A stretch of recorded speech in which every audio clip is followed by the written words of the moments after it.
Hi, this is Miguel Murphy, and I'm here with. Dafne Parra.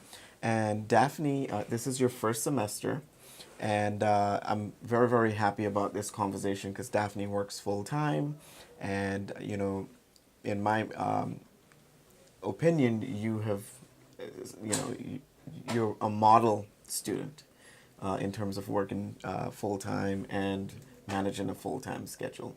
But tell us about yourself in terms of your goals and where you see yourself in the future. I know we were having conversations recently about, you know, is this the business versus mass communication journalism and sort of the relationship between both. But we can hear from you. Right now I'm working as a receptionist at a spa, and as he said, I'm going to school full time. Right now, my major is mass communications.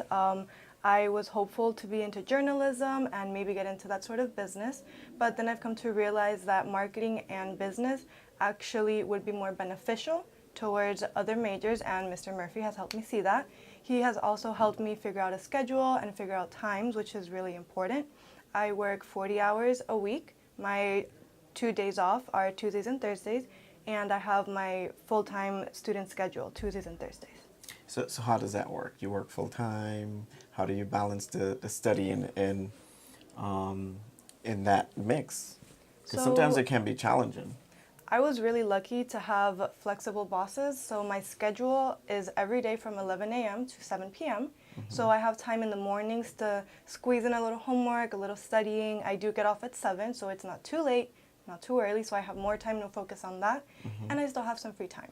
Awesome. So what would be your advice for an incoming student who is in a similar scenario as you? Like, because we often are reluctant. We're like, full time, make sure you have your ducks in a row type situation. But what would you advise them before getting into that dynamic? Because you did mention flexible bosses and having understanding bosses that know that you're taking classes and you're in school can be very, very helpful. But what would you advise them? I would advise to see Mr. Murphy as soon as possible so you Mm-hmm. can work out a schedule.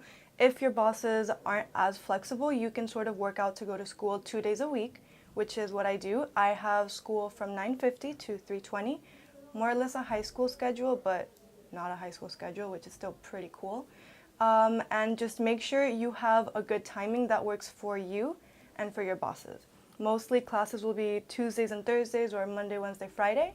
And of course, you pick your whole schedule. So just make sure you can align your bosses with your schedule, and you should be pretty good to go. Just don't push yourself too hard on your first semester because then everything just becomes a mess. Mm-hmm.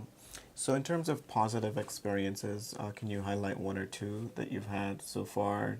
Is there a professor that stood out, or what is a high point for this semester? Hopefully, it's not all challenges, because your first year, as we know, can be a little bit of transitioning from high school. It can be a little bit rough, but hopefully, in that transition, there are some points where you felt good about being here. Right now I am taking English 1, psychology, math, and human nutrition. So far, all my teachers have been very nice, very pleasant people to be around, and they are also very knowledgeable on their topic. I have personally always struggled with math, and I'm Mhm. actually understanding things, not needing to study an extra hour, not needing to do the homework for 3 hours. So that's been really, really good. My Mhm. psychology and human nutrition teacher are very knowledgeable on their topic. They're not just reading slides on a board, which makes the class a drag. My Mhm. English teacher is very funny. He does try to make learning a lot simpler by bringing some jokes into it, so it lightens up the mood. It's also a 9:50 class, so people aren't really coming in with the mood to learn. Mhm. So he makes it a little more pleasant. All my teachers have given me good experiences, which makes me happy. Awesome. So let's fast forward. I imagine and I know that you are going to succeed in your first year, not just your first semester.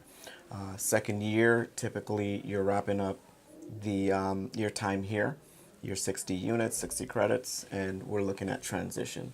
What does that look like when you complete your Associate of Arts? where do you plan on transferring to? Right now, my plan is to transfer to FIU, and I will continue to major, to have my pathway and major to marketing and or business administration. Awesome. So Daphne's already sort of right aligning her current goals with those future right transitions because it's going to be like high school again. So it's important.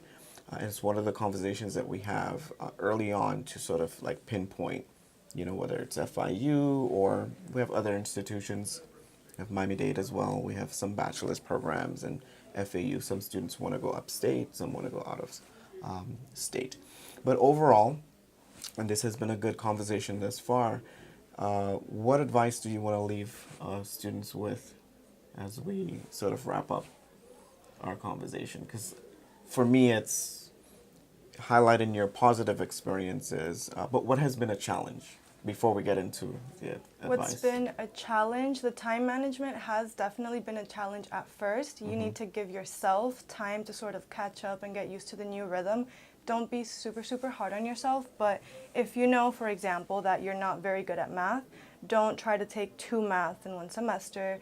Don't try to take more than 5 or 6 classes your first semester. It's still the time of adjustment. Whether you're going to your graduate school or starting college, don't try to knock everything out the first semester. Give yourself time. So you work, and I'm still holding on to that question of advice, and you're giving it so nicely. You work, and it can be hard to be involved, right? Meaning like getting involved in a club or organization on campus. Do you see that as an area for growth to sort of try to integrate that on campus, or because you work, you see that as being perhaps very, very, or perhaps challenging to achieve? It is pretty challenging, but as I said before, I got very lucky with my psychology teacher. She's actually very involved in clubs and organizations, so she's made it a little simpler to be able to find out what I can do, what fits my schedule, what's going to be most interesting to me or most beneficial. She also does offer extra credit if you go to certain events, which is pretty good motivation. It is a little harder to join a club or organization and go weekly, daily, etc. But I am able to participate in school events, which is really fun. And the seminars, super interesting. Awesome. So one question I like to ask, which high school did you graduate from? I graduated from International Studies Charter High School. And for those students from International Charter High School that may be considering Miami-Dade College as their first option, or maybe an option, period, right? What would you advise them? Because the school year is going to be over with before you know it for that senior class. What would you advise them in terms of Miami-Dade as an option and sort of the process in terms of application and financial aid and orientation? So definitely try to fill out your FAFSA form as soon as possible. If you don't know how to do that and your counselor just happens to not be very helpful, you can always YouTube it or Google it. There's always something helpful online. It's the area of information, the time of information, like you can definitely do it. Try to buddy up as much to your high school counselor and or college advisor as much as possible. They have all the answers or can help you find the answers you need. As for Miami-Dade, International Studies Charter High School is literally 2 blocks away from a Miami-Dade College campus. So we have a lot of courses that do go on there. We have a very big dual enrollment program. And if you can get into dual enrollment, I definitely recommend it.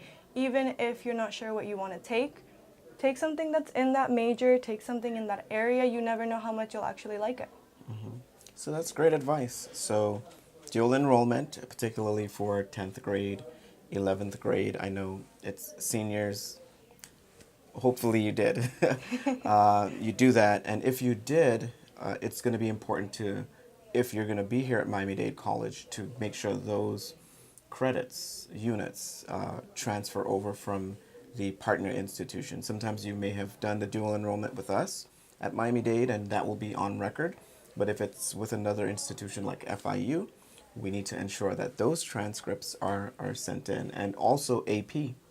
A lot of students take AP and pass, AP Psych, and Spanish. We also need to get those scores over. One thing I do want to mention is the American Dream Scholarship, that if you have a weighted GPA of 3.0 or higher, and you graduate in a school in Miami-Dade County, and you have test scores that place you at the college level, you can qualify for that American Dream Scholarship. So back to that question, as we wrap up, what advice would you leave our audience with, whether you're a first-year student or incoming student? Whether you're a first-year student or incoming, definitely try to mentally visualize yourself achieving what you want to achieve.